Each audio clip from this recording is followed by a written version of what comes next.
Վերջապես Գլենդելի Ալեքս թատրոնում մեծ անակնկալ ամերիկահայության համար Առավոտ կենենք սարը կկանչի զուրմի խաղը Չկան է օր, որ սիրտը իմ քեզ մորանա Թույլ դուր քեզ սիրեմ Կարչի մի տաչիմ հեռացնի քեզ կոյարեմ է Եվս մեկ համերգ դեկտեմբերի 20-ին ժամը 19-ին Տոմսերի համար այցելեք Ticket կայք կամ զանգահարեք նշված հեռախոսահամարով 37 տարի առաջ 1988 թվականի դեկտեմբերի 7-ին տեղի է ունեցել Հայաստանի ժամանակակից պատմության ամենադաժան ողբերգություններից մեկը։ Հայաստանի ԽՍՀ հյուսիսային շրջանները այդ օրը ժամը 11:41-ին ցնցվեցին ավերիչ երկրաշարժից, որը էպիկենտրոնի անունով կոչվեց Սպիտակի երկրաշարժ։ Ավելի քան 25,000 մարդու կյանք ընդհատվեց, տասնյակ հազարավորները վիրավորվեցին, 100,000-ավոր մարդիկ էլ անօթևան մնացին։ Անմիջապես էպիկենտրոնում գտնվող Նալբանդ գյուղն ու մերձակայքում գտնվող Սպիտակ քաղաքը հողին հավասարվեցին։ Մեր տաղավարում է սեյսմիկ պաշտպանության տարածքային ծառայության տնօրեն Սոս Մարգարյանը։ Բարև ձեզ, բարի լույս։ Երևի թե խոսենք այն մասին, թե 37 տարի անց, ինչպիսի իրավիճակ ունենք եւ արդյոք կարող ենք ասել, որ այս փուլում, չգիտեմ, մոնիթորինգի արդյունքում պարզել ենք, որ համատաբար հանգիստ փուլում է մեր սեյսմիկ վիճակը։ Բարև ձեզ, 37 տարի անց ինչ ունենք երկրաշարժից հետո ստեղծվեց մեր ծառայությունը, որը նախքան երկրաշարժը դա սովորաբար այդպիսի գործառույթներ դրված էին ակադեմիական համակարգի ինստիտուտների վրա։ Ստեղծվեց մեր ծառայությունը 91 թվականին մշակվեցին օրենսդրական դաշտը, ունենք սեյսմիկ պաշտպանության մասին օրենքը, որի իմիջիալույց այս տարի մենք արդիականացնում ենք, ավելի փոփոխություններ ենք իրականացնում, քանի որ այդ դինամիկ աշխարհում դինամիկ զարգացող երևույթները ստիպում են որ պարբերաբար համահունչ փորձել նաև օրենսդրական դաշտը ապահովել։ Դրանից հետո կբխի իրավական ակտերի փոփոխությունը, որը նույնպես շատ կարևոր է, հատկապես երբ որ մենք այսօր տեսնում ենք նաև այն շինարարությունը, որ տեղի է ունենում հանրապետությունում, մասնավորապես Երևանում եւ այլն։ Սեյսմիկ պաշտպանությունը իր գործառույթների իրականացնելիս հիմնում է երկու ուղղությունների վրա, դա մեծ ուղղությունների վրա, դա սեյսմիկ վտանգի գնահատումն է եւ այդ գնահատման հիման վրա սեյսմիկ ռիսկի գնահատումը եւ նվազեցումը։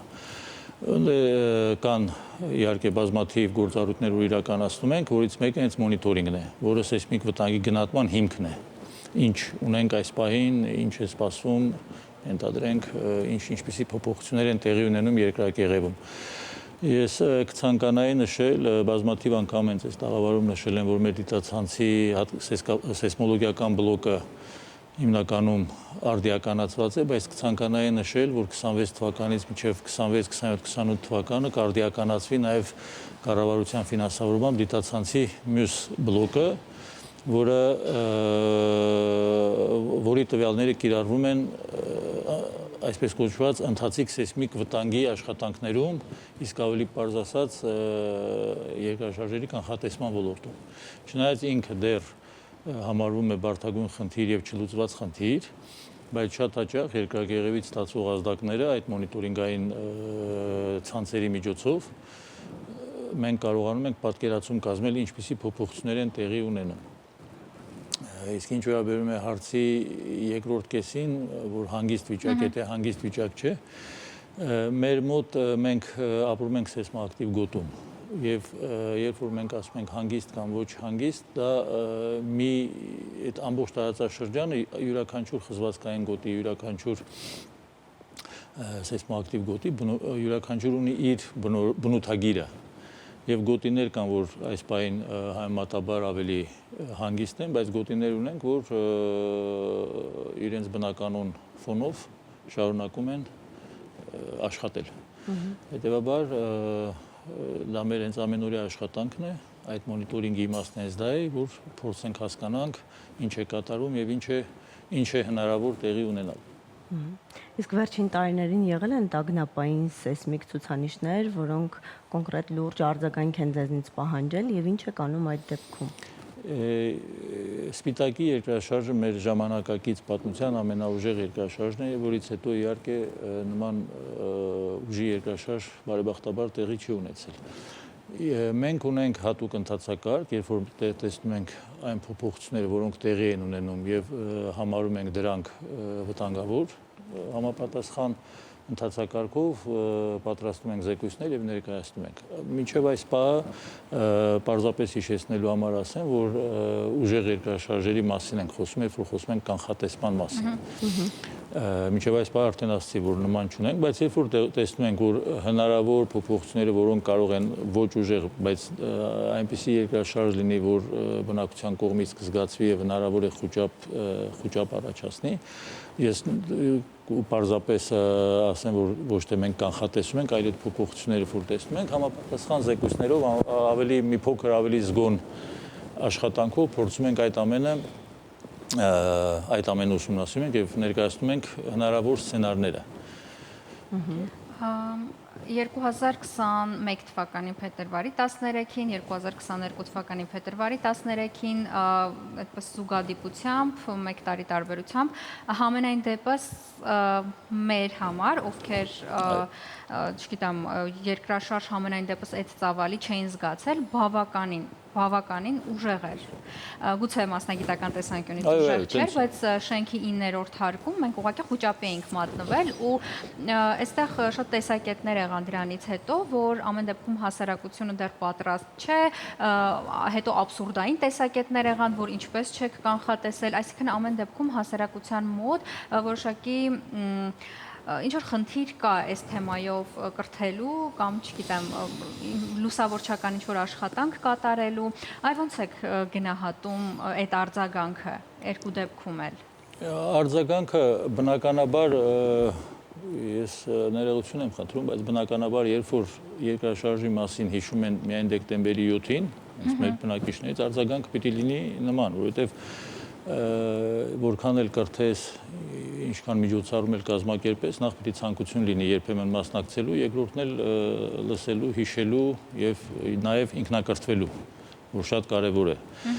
Մենք ունենք համապատասխան վարչություն, բնակության տարվա աշխատանքների վարչություն, որի վրա դրված են այդ գործառույթները եւ մենք տարեկան մոտորապես 70-ից 80,000 անձնակազմ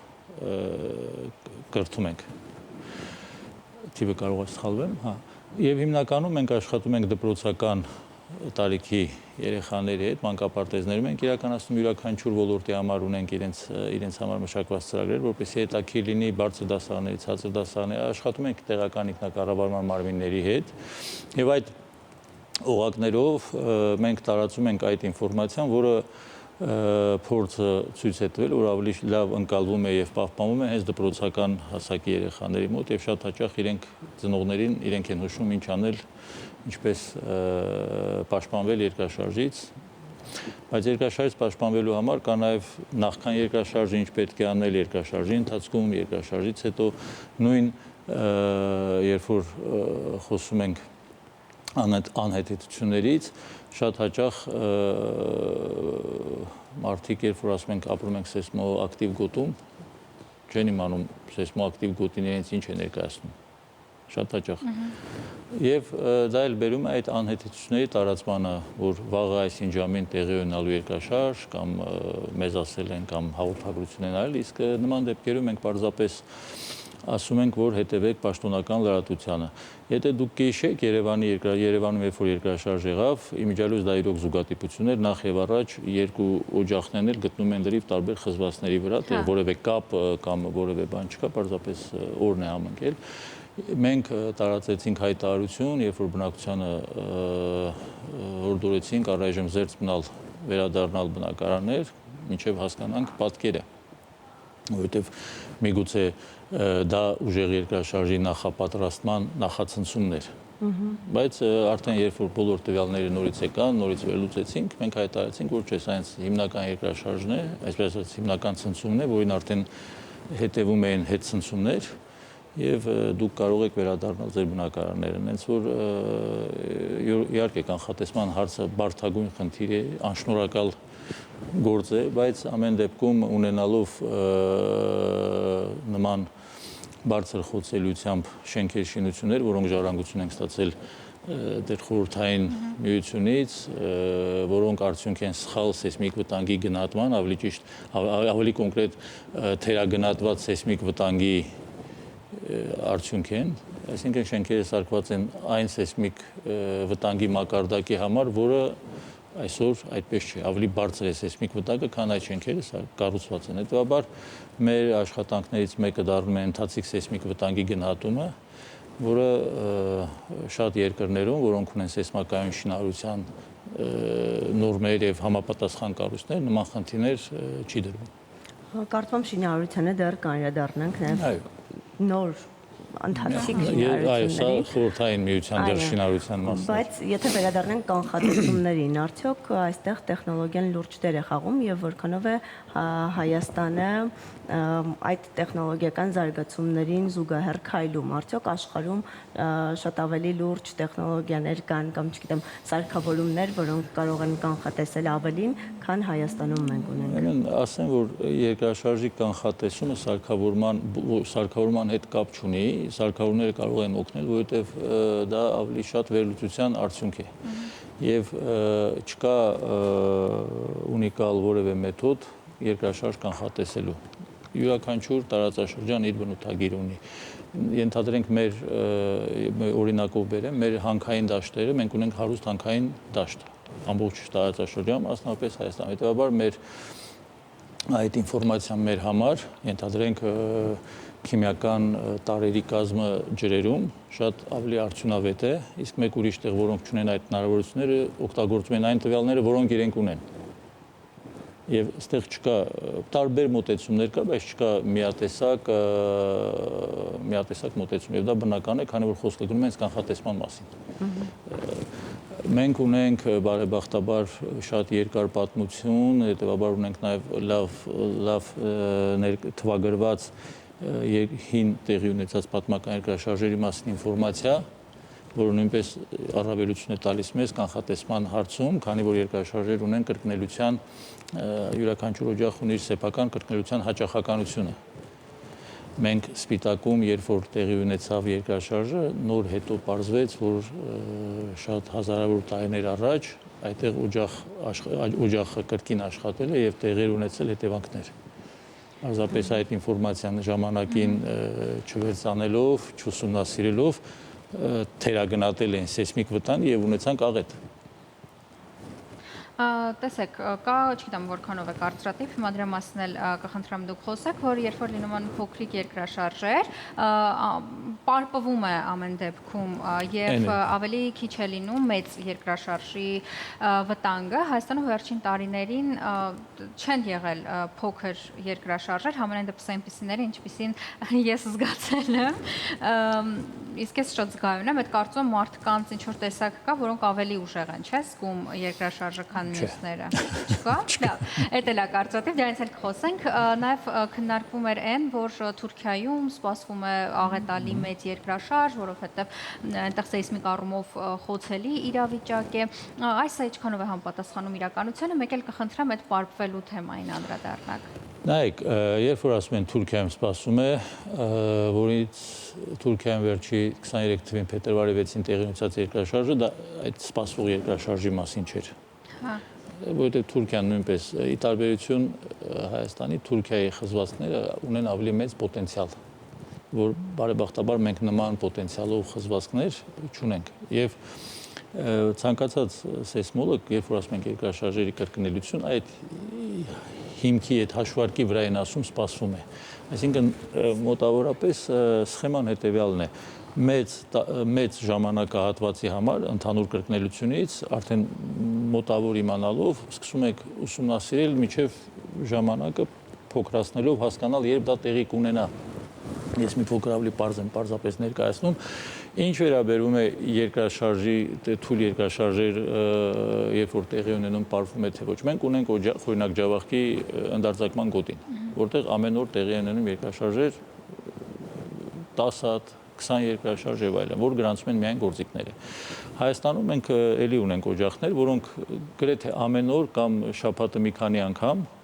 թույլ երկրաշարժեր են տեղի ունենում, դուք չեք զգում, ու դա կապ չունի, ու դա բնական է, որ չեք զգում։ Դա գործիքներն են գրանցում։ Իմիջիալույս նույն երկրաշարժը առաջարկում բնակիչը կարող է չզգալ, 9-րդ հարկում թույլ կամ շատ ենթադրենք 1.5 մագնիտուդի 2 բալ, իսկ արդեն 9-րդ հարկի բնակիչը կզգա, բայց դա կապ չունի, դա պարզապես հենց այդ բարձրությունից եւ նայած ինչ վիճակում, եթե պարկած վիճակում եք, հանգիստ վիճակում եք, եթե տանը որևէ միջոցառում կա, երբեք թույլ երկրաշարժը չեք էլ զգա եւ այլն։ Դա զգալու հետ կապված է, որ ֆիզիկական մեծություն էլ չի, դա յուրաքանչյուր մարդու այդ պահին ինչ կարգավիճակում է գտնում։ Երբ որ տեղի ունենում թույլ երկրաշարժեր, հենց ես Երևանի օրինակով, Երևանի երկրաշարժի օրինակով ներկայացի, առաջի բանը, չնայած մենք գիտենք մեր օջախների բնութագրերը, բայց առաջի քայլը սկսում ենք մտածել, սա ուժեղ կամ որևէ միջին երկրաշարժի նախապատրաստում է, թե օջախը պարփվում է։ Դուք դա տեսնում եք։ Իհարկե մենք տեսնում ենք, մենք 24 ժամ ունենք օպերատիվ հերթապահություն եւ մենք տվյալները ստանում ենք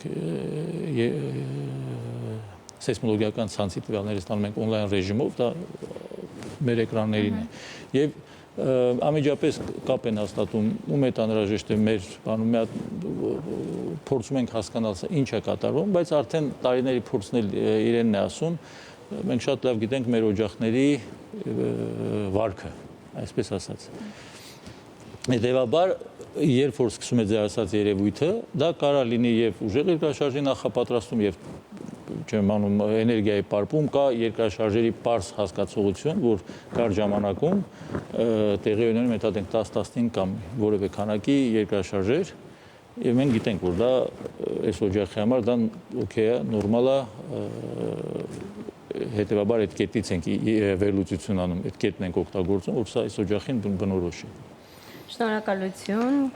հուսանք, որ չի լինի երկրաշարժեր, հուսանք, որ այնպիսի երկրաշարժեր կլինեն, որոնք որ մենք պարզապես չենք զգա, ուժեղ 88-ի նման երկրաշարժեր երբեք ու երբեք Հայաստանում այլևս չեն լինի։ Մեր հյուրներ Սոս Մարգարյանը, սեյսմիկ պաշտպանության տարածքային ծառայության տնօրենը, շնորհակալություն զրույցի համար։ Իսկ մենք շարժվենք առաջ ու գնանք գովազդ դիտելու։ Գովազդ շանթի եթերում։